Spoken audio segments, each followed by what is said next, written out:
Hello friends, Sharmila Congress కండువా కప్పుకోవటంతో జగనన్న వదిలిన బాణం మళ్ళీ జగనన్న మీదకే రాబోతుంది అన్న విషయం అందరికీ తెలిసిందే.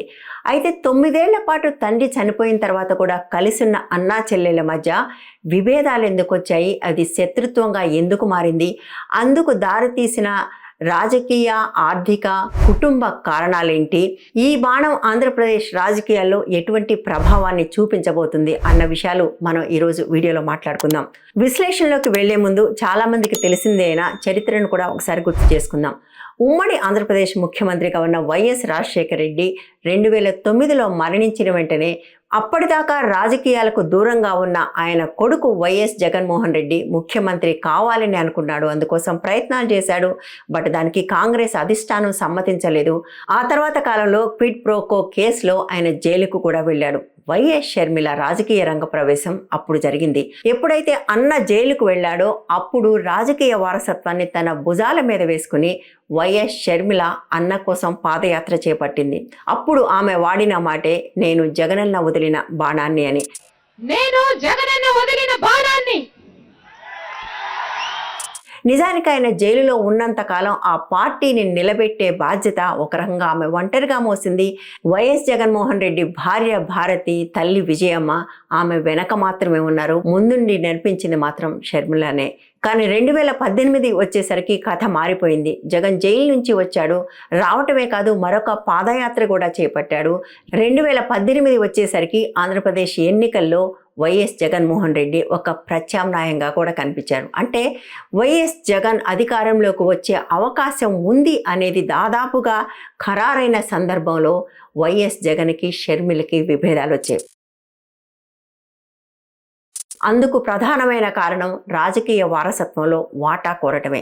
దీని గురించి మాట్లాడుకునే ముందు అప్పటికే కొన్ని విభేదాలు వచ్చి ఉన్నాయి ఆస్తులకు సంబంధించి. నిజానికి వైఎస్ రాజశేఖర రెడ్డి బతికున్నంత కాలం కొడుకు కూతురు నాకు సమానం అనే మాట చాలా తరచుగా వాడేవాళ్ళు. లోటస్ పాండ్ దగ్గర కొడుకుకి కూతురికి కట్టించిన ఇల్లు కూడా రెప్లికా లాగా ఉంటాయి. అంటే సరిగ్గా ఒకేలాంటి ఇల్లు ఇద్దరికి కట్టించి ఇచ్చాడు ఆయన. వీళ్ళిద్దరూ కూడా నాకు సమానం, కొడుకు పట్ల కూతురు పట్ల నాకు భేదం లేదు అని అంటుండేవాడు. కానీ విషయం ఏంటంటే ఆయన బతికుండగా ఆస్తుల పంపకాలు జరగలేదు. చనిపోయిన తర్వాత ఆస్తుల పంపకాల వ్యవహారం ముందుకు వచ్చినప్పుడు షర్మిల అన్ని ఆస్తుల్లోనూ తనకు వాటా కావాలి అని కోరటం మొదలుపెట్టింది. ఈ విషయాలన్నీ తెగకముందే జగన్ జైలుకి పోవటం, అప్పుడు చెల్లెలు అన్న వెంట నిలబడటం, ఆయన బయటకు వచ్చిన తర్వాత పాదయాత్ర, అధికారానికి దగ్గర కావటం, ఇవన్నీ జరుగుతున్నప్పుడు ఒకవైపు రాజకీయ వారసత్వం కోసం, మరొక వైపు ఆస్తుల్లో వాటా కోసం కూడా షర్మిల పట్టుబట్టడం మొదలుపెట్టింది. ఇది అన్నా చెల్లెళ్ల మధ్య విభేదాలకు మొట్టమొదటి కారణం. ఆస్తుల విషయానికి వచ్చేసరికి మిగిలిన వాటికంటే కూడా సాక్షి మీడియా సంస్థలను, భారతీ సిమెంట్స్లోనూ కూడా తనకు వాటా కావాలని షర్మిల కోరటం జగన్కి నచ్చలేదు. జగన్కి మాత్రమే కాదు, ఈ రెండు సంస్థలు తానే నడిపిస్తున్న వైఎస్ జగన్మోహన్ రెడ్డి భార్య భారతికి కూడా నచ్చలేదు. దాంతో భర్త జైల్లో ఉన్నప్పుడు షర్మిలతో కలిసి నడిచిన భారతి కూడా షర్మిలకు దూరం కావటం మొదలుపెట్టింది. ఈ మొత్తం వ్యవహారంలో విజయమ్మ పాత్ర కూడా చెప్పుకోవాలి. విజయమ్మ ఇద్దరికి మొదట సర్దుబాటు చేయాలని ప్రయత్నం చేసినప్పటికీ చివరికి ఆమె కూతురు వైపే మారింది. ముఖ్యంగా ఆస్తుల విషయంలో సరైన పంపకం జరగలేదని ఆమె కూడా అనుకోవడంతో. అవన్నీ అట్లా ఉన్నప్పుడే 2018లో అసెంబ్లీ ఎన్నికలు వచ్చాయి. ఈ అసెంబ్లీ ఎన్నికల్లో షర్మిల కూడా ఒక కీలకమైన పాత్ర పోషిస్తారని కూడా అనుకున్నారు. నిజానికి చాలామంది టికెట్లు కోరుకుంటున్న వాళ్ళు షర్మిల ఇంటికి కూడా క్యూలు కట్టడం మొదలుపెట్టారు. కానీ ఇది 2 అధికార కేంద్రాలకు దారి తీస్తుంది అన్న భావనతో జగన్ దాన్ని యాక్సెప్ట్ చేయలేదు. షర్మిలను దూరం పెట్టడం కూడా మొదలుపెట్టాడు. గెలిచిన తర్వాత ఆమె రాజ్యసభ సీటుని ఆశించింది, అది కూడా ఆయన ఇవ్వలేదు. ఒకవైపు రాజకీయంగానూ మరొక వైపు ఆర్థికంగానూ వచ్చిన ఈ విభేదాలతో వాళ్ళిద్దరూ పూర్తిగా దూరమయ్యారు. అంతేకాకుండా కుటుంబంలో మరికొన్ని కారణాలు కూడా ఉన్నాయి. అదే సమయంలో షర్మిల భర్త అనిల్కి జగన్కి మొదటి నుంచి సరైన సంబంధాలు లేవు. ఇవన్నీ కాకుండా మరొకటి చాలామంది అంగీకరించని ఒక వాస్తవం ఏంటంటే జగన్మోహన్ రెడ్డికి 2 ఆడపిల్లలు, షర్మిలకు ఒక కొడుకున్నాడు. కుటుంబాల్లో ఇప్పటికీ ఎంత చెప్పినా ఏం మాట్లాడినా కూడా కొడుకుల పట్ల వివక్ష అనేది ఒకటి ఉంటుంది.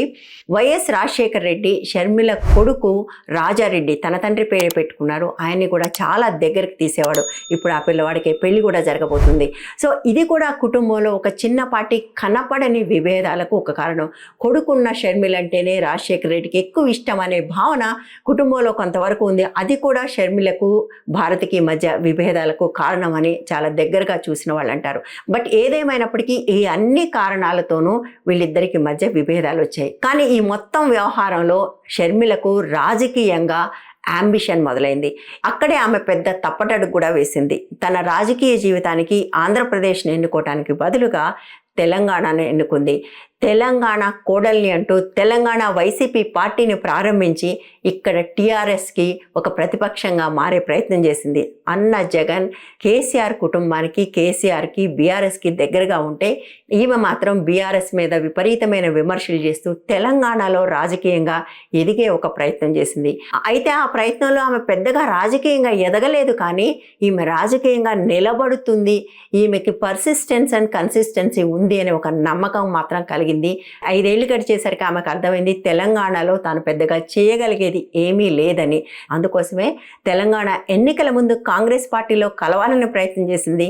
కానీ ఆచితూచి అడుగులు వేస్తున్న కాంగ్రెస్ పార్టీ ఆమెను కలుపుకోవడానికి సిద్ధపడలేదు. ఎలక్షన్ల దాకా వెయిట్ చేయమని చెప్పారు. అందుకోసమే ఆమె ఎన్నికల్లో ఇక్కడ కాంగ్రెస్ పార్టీకి సపోర్ట్ చేసింది. ఎన్నికలు ముగియగానే వెళ్ళి కాంగ్రెస్ పార్టీలో చేరింది. చేరిక సమయంలోనే పార్టీ అధిష్టానం ఆమెకి చాలా క్లియర్గా ఆంధ్రప్రదేశ్లోనే పనిచేయాల్సి ఉంటుందని కూడా చెప్పారు. బహుశా వచ్చే ఎన్నికల్లో ఆమె కడప ఎంపీ స్థానానికి కూడా పోటీ చేయొచ్చు అనే మాట కూడా అంటున్నారు. ఇది ఇప్పటివరకు షర్మిల రాజకీయ ప్రస్థానం. ఈ ప్రస్థానం ఆంధ్రప్రదేశ్ ఎన్నికల్లో ఎటువంటి ప్రభావాన్ని చూపబోతుంది అనేది రెండో అంశం. ఆంధ్రప్రదేశ్ విభజన తర్వాత జరిగిన ఎన్నికల్లో ఆంధ్రప్రదేశ్లో కాంగ్రెస్ పార్టీ నామరూపాలు లేకుండా పోయింది అన్న విషయం తెలిసిందే. తెలంగాణలో కూడా చాలా తక్కువ సీట్లు మాత్రమే గెలుచుకుంది. బట్ ఆంధ్రప్రదేశ్లో మాత్రం కేవలం 2-2.5% ఓట్లకు మాత్రమే పరిమితమైంది. మళ్ళీ అసెంబ్లీ ఎన్నికలు వచ్చే నాటికి జగన్ ఒక ఆల్టర్నేటివ్గా రావడంతో కాంగ్రెస్ సాంప్రదాయమైన ఓటంతా కూడా జగన్కి బదిలీ అయింది. జగన్ గెలవటానికి ప్రధానంగా ఉపయోగపడింది కూడా కాంగ్రెస్ సాంప్రదాయక ఓటే. దీనికి నేను ఒక ఎగ్జాంపుల్ చెప్తాను మీకు. 2014లో నందిగామ అసెంబ్లీ నియోజకవర్గానికి జరిగిన ఎన్నికల్లో తెలుగుదేశం పార్టీ అభ్యర్థి తంగిరాల ప్రభాకర్ రావు గెలిచారు. కానీ ఆయన ప్రమాణ స్వీకారం కూడా చేయకముందే చనిపోయారు. ఆ ఎన్నికల్లో కాంగ్రెస్ పార్టీకి వచ్చింది 2000 లోపు ఓట్లు మాత్రమే. తర్వాత జరిగిన ఉప ఎన్నికకు జగన్ తన క్యాండిడేట్ని నిలబెట్టలేదు. కాంగ్రెస్ మాత్రం తన క్యాండిడేట్ నిలబెట్టింది. మళ్ళీ జరిగిన ఉప ఎన్నికలో 25,000 దాకా ఓట్లు వచ్చాయి. వీళ్ళందరూ కాంగ్రెస్ ట్రెడిషనల్ ఓటర్స్. జగన్ లేనప్పుడు మళ్ళీ వాళ్ళు కాంగ్రెస్కే వేశారు కానీ తెలుగుదేశం పార్టీకి వేయడానికి ఇష్టపడలేదు. ప్రతి పార్టీకి కూడా అటువంటి లాయల్ ఓటర్స్ ఉంటారు. తెలుగుదేశం పార్టీకి ఉండేవాళ్ళు వాళ్ళు తెలుగుదేశం పార్టీకి వేస్తారు కానీ ఎప్పటికీ కాంగ్రెస్కి వేయరు. అట్లాగే కాంగ్రెస్ పార్టీకి ఉండే లాయల్ ఓటర్స్ కాంగ్రెస్కి వేస్తారు కానీ ఎప్పటికీ తెలుగుదేశం వేయరు. మిగిలిన 50% మంది మాత్రం రాజకీయ పరిస్థితులకు అనుగుణంగా ఓట్లు వేస్తుంటారు. సో ఆ రకంగా జగన్మోహన్కి కలిసి వచ్చింది కాంగ్రెస్ ట్రెడిషనల్ ఓట్ బ్యాంక్ కూడా. ఇప్పుడు షర్మిల అక్కడికి వెళ్ళిన తర్వాత 10 ఏళ్ళు గడిచిపోయిన తర్వాత ఆంధ్రప్రదేశ్లో కాంగ్రెస్ పట్ల గతంలో ఉన్నంత వ్యతిరేకత ఉండకపోవచ్చు అనేది ఒక అంచనా. కర్ణాటక ఎలక్షన్లోనూ తెలంగాణ ఎలక్షన్లలోనూ కాంగ్రెస్ గెలిచిన తర్వాత కాంగ్రెస్ని మొత్తంగా దేశవ్యాప్తంగా కూడా ఒక ఆల్టర్నేటివ్గా చూస్తున్న ఒక పరిస్థితి ఉంది. ముఖ్యంగా విభజన హామీలు ఏవైతే ఉన్నాయో ఆంధ్రప్రదేశ్లో అవి గత 2 ప్రభుత్వాలు చేయలేకపోయాయి. కేంద్రంలో కాంగ్రెస్ మళ్ళీ అధికారంలోకి వచ్చిన విభజన హామీలు మళ్ళీ ఆంధ్రప్రదేశ్కి అందే అవకాశం ఉంది అనే ఒక అంచనా కూడా కనపడుతుంది. సో ఈ కారణాలన్నిటి వల్ల కూడా కాంగ్రెస్కి ఆంధ్రప్రదేశ్లో అనుకూలత కొంత ఉండే అవకాశం ఉంది. బట్ సమస్య ఏంటంటే కాంగ్రెస్కి నాయకులు లేరు. అక్కడ కాంగ్రెస్తో ఉన్న నాయకులందరూ కూడా దాదాపుగా కాంగ్రెస్ని ఖాళీ చేసి జగన్మోహన్ రెడ్డితో చేరారు. షర్మిల చేరటం వల్ల కాంగ్రెస్ పార్టీకి బజ్ వస్తే కొంతమంది అయినా వెనక్కి తిరిగి వస్తారు అని కాంగ్రెస్ ఆశపడుతుంది. అంతేకాకుండా 35 మంది సిట్టింగ్ ఎమ్మెల్యేలకు జగన్ ఈసారి సీటు నిరాకరించడం వల్ల కలుగుతున్న అసంతృప్తి, అందులోంచి బయటకు వచ్చేద్దాం అనుకుంటున్న నాయకులకు కూడా ఒక ఆల్టర్నేటివ్గా కాంగ్రెస్ పార్టీ ఉండే అవకాశం ఉంది. నిజానికి ఆంధ్రప్రదేశ్లో కొన్ని మారుమూల ప్రాంతాల్లో వైసీపీకి కాంగ్రెస్కి తేడా లేదు. అక్కడ కాంగ్రెస్ వర్సెస్ తెలుగుదేశంగానే చూస్తున్నారు, కానీ అది వైసీపీ వర్సెస్ తెలుగుదేశంగా చూస్తున్న పరిస్థితి కూడా లేదు. అది కూడా కాంగ్రెస్కి ఒక అనుకూల అంశం. సో వీటన్నిటి నేపథ్యంలో వచ్చే ఎన్నికల్లో ఇద్దరూ కూడా తండ్రి వారసత్వాన్ని, తండ్రి పేరును వాడుకునే అవకాశం ఉంది. చాలా తెలివిగా షర్మిల వెంటనే ఆ పని కూడా మొదలుపెట్టింది. కాంగ్రెస్లో చేరిన వెంటనే మా నాన్న వైఎస్ రాజశేఖర రెడ్డి కళ రాహుల్ గాంధీని ప్రధానమంత్రిగా చూడటం, ఆ కళ కోసం నేను కూడా పనిచేస్తాను అనటం మొదలుపెట్టింది. సో వచ్చే ఎన్నికల్లో ఆంధ్రప్రదేశ్లో జగన్కి ఏమైనా ఎదురు దెబ్బ అంటూ తగిలితే అది షర్మిల వైపు నుంచే తగులుతుంది.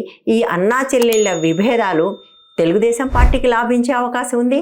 At the same time Congress party ఈ ఎన్నికల్లో కనీసం ఒక అడుగు పెట్టగలిగితే వచ్చే ఎన్నికల్లో ఒక ప్రధానమైన పార్టీగా కూడా మారే అవకాశం ఉంటుంది. ఇది ఈరోజు వీడియో. ఈ వీడియో కానీ మీకు నచ్చినట్లయితే లైక్ చేయండి, షేర్ చేయండి, ఛానల్ని సబ్స్క్రైబ్ చేయండి. అన్నిటికీ మించి పెయిడ్ మెంబర్స్గా చేరండి. ఛానల్ నడపడానికి అది చాలా అవసరం. Thank you.